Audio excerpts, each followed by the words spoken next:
Hello દોસ્તો, મિત્તલ બુટીકમાં તમારું હાર્દિક સ્વાગત છે। આજે હું તમને 36 સાઇઝમાં ડ્રેસનું માપ કેવી રીતે લેવું તે બતાવવા જઈ રહી છું। તો દોસ્તો, શું તમે જાણો છો કે કેટલી મહેનત લાગે છે વિડીયો બનાવવામાં? અમુક લોકોને વિડીયો બનાવવા એ નોર્મલ કે ઇઝી લાગતું હશે, પરંતુ એવું નથી। તમને જેટલું લાગે છે તેટલું સહેલું નથી। ખૂબ જ સમજી અને વિચાર કરીને બધી જ સાઇઝના ડ્રેસ કે કુર્તીનું માપ, પાછળનું ગળું 1 થી 10 કે તેથી વધુ હોય તો તેમાં પરફેક્ટ માપ આપી શકું કે જે પણ વ્યક્તિ આ વિડીયો જોવે અને તે પ્રમાણે કટિંગ કરે તો તેનો ડ્રેસ કે કુર્તી કે સૂટ બરોબર સિવાય। તો ટૂંકમાં હું તમને એ કહેવા માગું છું કે બહુ જ મહેનત લાગી છે મને બધા વિડીયો બનાવવામાં।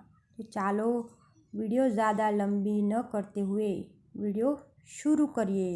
सॉरी दोस्तों, मारी एक पण वातનું તમને જો દુઃખ લાગ્યું હોય તો કમેન્ટ કરીને મને જરૂરથી જણાવજો, અને મારી દરેક વાત જો પસંદ આવી હોય તો પણ તમે કમેન્ટમાં જરૂરથી જણાવજો।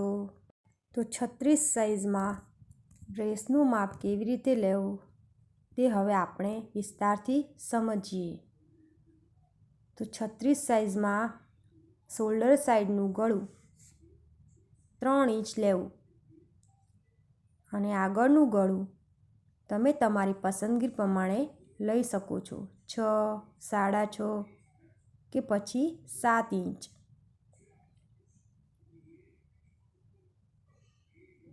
ત્યાર પછી 5 ઇંચનો ત્રાસ આપવો, પછી જ બાંય ગાળાનું માપ લેવું। હવે આને અમે બાંય ગાળાનો આગળનો ભાગ કહીએ છીએ। તો આ સાઇઝમાં બાંય ગાળાનો આગળનો ભાગ 6 રહેશે। દોસ્તો, પાછળનું ગળું જેટલું હોય તે પ્રમાણે જ શોલ્ડરનું માપ લેવામાં આવે છે। 5 ઇંચનો ત્રાસ આપ્યા પછી બાંય ગાળો 6.5 લેવો। પાછળનું ગળું જો 5 થી 6 હોય તો શોલ્ડર 36 સાઇઝમાં પાછળનું ગળું જો 5 થી 6 હોય તો શોલ્ડરનું માપ 6 રહેશે। દોસ્તો, તમે નોંધ કરી લેજો, પાછળનું ગળું જો 7 થી 8 હોય તો શોલ્ડરનું માપ 5.5 લેવું, એટલે કે 5.5। બાંય ગાળાનો આગળનો ભાગ, પછી શોલ્ડર સાઈડનું ગળું અને આગળનું ગળું તે આમાં કીધા પ્રમાણે જ લેવામાં આવશે। પાછળનું ગળું 9 થી 10 હોય તો શોલ્ડરનું માપ 5.25 લેવું। પાછળનું ગળું જો 9 થી 10 હોય તો શોલ્ડર 5.25 લેવો। હવે 10 પછીનું ગળું હોય પાછળનું તો બાંય ગાળો, દોસ્તો ખાસ ધ્યાન રાખજો કે જો પાછળનું ગળું 10 પછીનું હોય તો બાંય ગાળો 6.25 લેવો, કારણ કે પાછળનું ગળું જેમ જેમ ડીપ થતું જાય તેમ તેમ શોલ્ડર નાનો થતો જાય, અને શોલ્ડર નાનો થાય તો બાંય ગાળો મોટો થતો જાય, તો આપણી બાંય પરફેક્ટ ફિટિંગમાં બેસે નહીં અને પાછળથી ખોલ પડે। તો દોસ્તો, શોલ્ડર, બાંય ગાળો, પછી બાંય ગાળાનો આગળનો ભાગ, આગળનું ગળું તે બધું આમાં કીધા પ્રમાણે જ માપ લેવામાં આવશે। તો દોસ્તો, 36 સાઇઝનો ચોથો ભાગ વત્તા 2 ઇંચ સિલાઈ, 36નો ચોથો ભાગ વત્તા 2 ઇંચ સિલાઈ, 9 વત્તા 2 બરાબર 11। તો દોસ્તો, મેં પૂરેપૂરી કોશિશ કરી આ વિડીયોમાં તમને વધુમાં વધુ જાણકારી હું આપી શકું।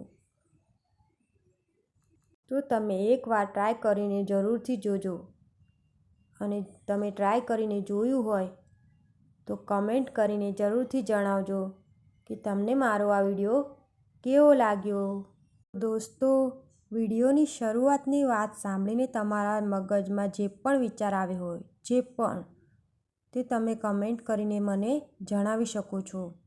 કારણ કે મોબાઈલ તમારો, હાથ તમારો, તો પછી રાહ શેની જુઓ છો? દોસ્તો, અગર વિડીયો સારી લાગે તો લાઈક જરૂરથી કરો. અને જો તમે અમારી મિત્તલ બુટીક ચેનલમાં પહેલી વાર આવો છો તો અમારી આ ચેનલને સબસ્ક્રાઈબ કરો અને અમને સપોર્ટ કરો. દોસ્તો, અઠવાડિયામાં 3 વિડીયો આવશે, મંગળવાર, ગુરુવાર અને શનિવાર. તો તમે તેનું ખાસ ધ્યાન લેજો. હવે દોસ્તો, બાયનું માપ આપણે કેવી રીતે લેવું તે સમજીએ. બાયની લંબાઈ વત્તા 1 ઇંચ, 1 ઇંચ પટ્ટી વાળવા માટે. ત્યાર પછી 2 ઇંચ સિલાઈ માટે. બાયની લંબાઈથી 3.5 3.5 પછી નિશાન કરવું.